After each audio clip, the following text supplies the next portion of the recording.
Every now and then we hear stories of creepy creatures in the air, on land, or underwater.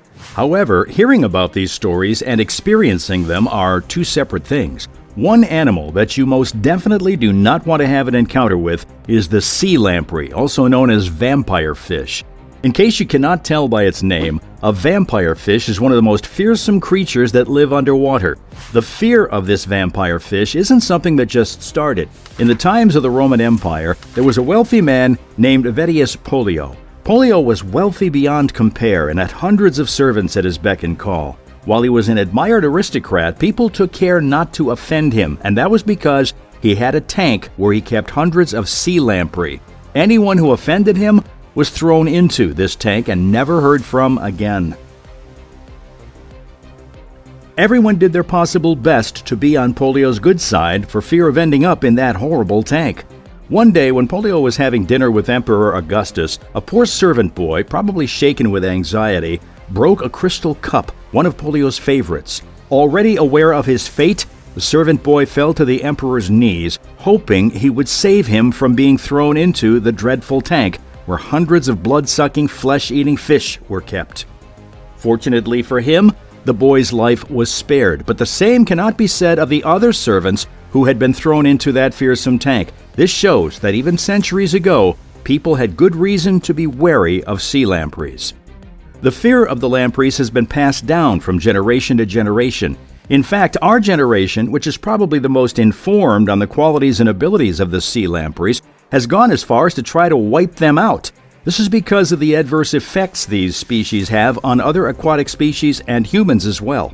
In August 2022, Candace Griffin, a fisheries and wildlife doctoral student at Michigan State University, set out for the White River in Michigan to play her part in the ongoing efforts to eradicate the lampreys from water bodies in the U.S. and Canada. While sitting in her boat, her small speaker device would emit a series of sharp tap sounds. These sounds, loud enough to pierce through the sounds of nature, signaled the presence of one or more sea lampreys. That morning alone, Griffin had pulled several lampreys from the river and kept them in a special container. These creatures would be transported to the Great Lakes Fishery Commission lab, where they would be observed. There is a reason why the retrieval of the lampreys is left to specialists like Ms. Griffin. That is because lampreys require expertise to handle. Once removed from the water, they lash out chaotically in hopes of finding something to latch onto. The experts then administer a kind of anesthesia which numbs their nervous system, making them flaccid, almost like wet noodles. If not for the tireless efforts of the Great Lakes Fishery Commission, rivers like these across the Great Lakes region would be outrageously hostile to humans and even more hostile to other local species. The sea lamprey is a long, snake-like creature typically found below the waters of the Great Lakes. They belong to the class Hyperoartia because of their jawless frame, funnel-like mouth.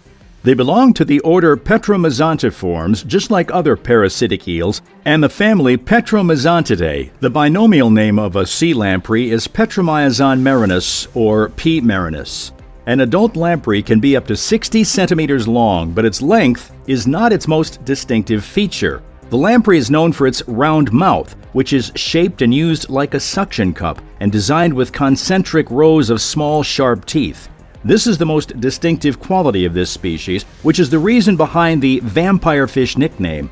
Those vampire teeth have wreaked havoc on other sea creatures, havoc that would take years, if not decades, to recover from.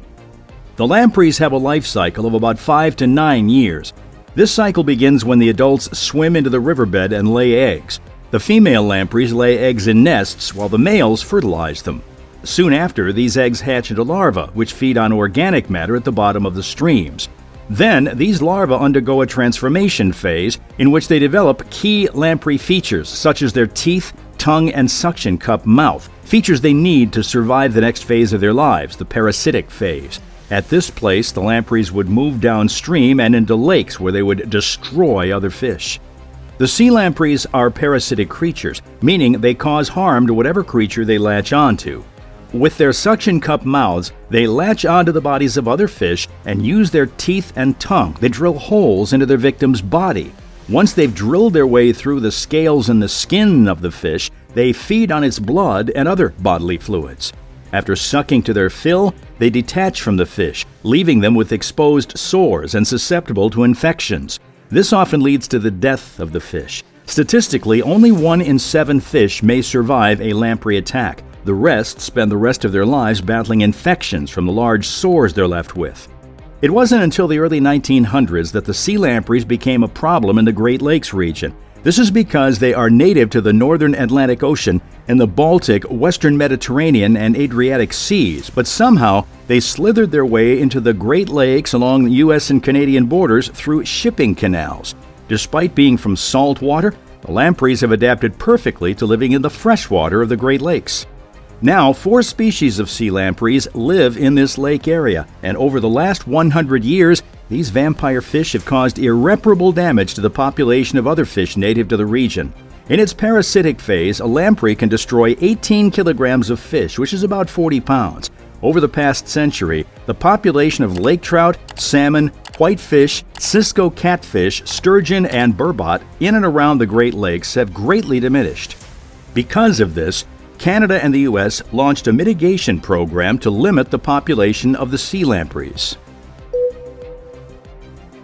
Since the invasion of the sea lampreys into the Great Lakes region, the population of the lampreys has grown at an exponential rate. That's because of the lack of natural predators and the alarming rate of egg production by the female lampreys. With each female producing about 100,000 eggs per year, the lampreys were all over the lakes. Along with their drastic increase, other species recorded a dramatic decline in population.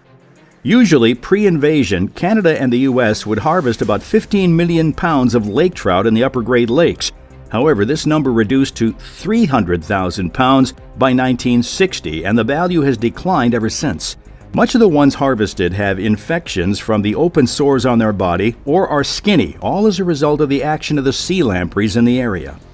By the late 1950s, the Great Lakes Fishery Commission, GLFC, began efforts to reduce the population of the vampire fish. They set up barriers around lamprey habitats to prevent their spread and used special chemicals called lampricides. Lampricides were specifically designed to target and kill lamprey larvae, thereby stopping their life cycle at this stage and preventing the development of parasitic lampreys. After decades of relentless mitigation efforts, the population of lampreys in the Great Lakes has reduced by 90%, but in recent years, researchers and fishermen have noticed a spike in their population again. This is the result of the restrictions imposed during the COVID-19 pandemic. The travel restrictions and lockdown made it impossible for the GLFC to effectively carry on with a mitigation program between 2020 and 2021. This 2-year window has caused the sea lampreys to resurface again. While the mitigation efforts have resumed fully, the GLFC expects the population of these parasites to increase before the results of the intervention are seen. So the 2022 and 2023 spikes in the lamprey population were anticipated, and hopefully this year, 2024, marks the end of these population spikes. From what we've discussed so far, it's pretty clear that one has good reason to be wary of the lampreys. Their mouth, which consists of rows of needle-like teeth and a sharp tongue, is known for causing so much harm to some of the most commercially valuable fish in the Great Lakes. This begs the question, do the lampreys come at humans with the same ferocity as they do other aquatic creatures? Do these ancient creatures derive pleasure from drilling holes into or nibbling on human flesh? Well, according to experts, lampreys attack humans only out of mistaken identity. They prefer to attack fish because they're cold-blooded animals, so our warm-blooded nature as humans naturally protects us from being latched onto by these vampiric animals. Also, the texture of our skin makes it difficult for lampreys to attach to for long. But even though lampreys cannot attack humans as violently as they do other creatures, there have been some accounts of humans being attacked by lampreys.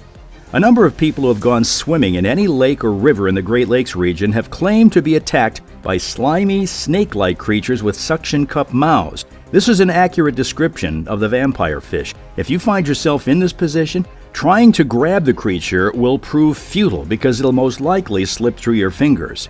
In that situation, the best thing to do is remain calm and leave the water or raise the part of your body to which the lamprey is attached above the water level. Once outside its natural habitat, the the creature will suffocate and detach from your body on its own.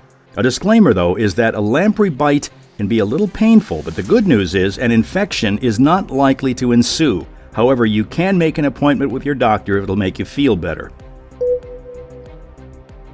Believe it or not, lampreys haven't always been considered a symbol of doomsday. Long before they invaded the Great Lakes region, lampreys were well sought after by medieval Europeans. These Europeans did not mind searching the depths of the Atlantic Ocean to secure as many sea lampreys as they could find.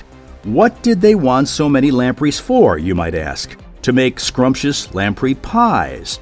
In medieval England specifically, lampreys were a delicacy for the wealthy and affluent members of society. Popularly known as a meat-tasting fish, lampreys were made into delicious meals for high members of society. These meals graced the tables of royalty and the nobles of the land and were eaten to mark special holidays like Christmas, New Year's, coronations, and so on. Lamprey pies were so precious that people often procured them as gifts to give royalty to show loyalty and win their favor. In the 1700s and early 1800s, it was customary for the city of Gloucester to give the British monarch a lamprey pie every year.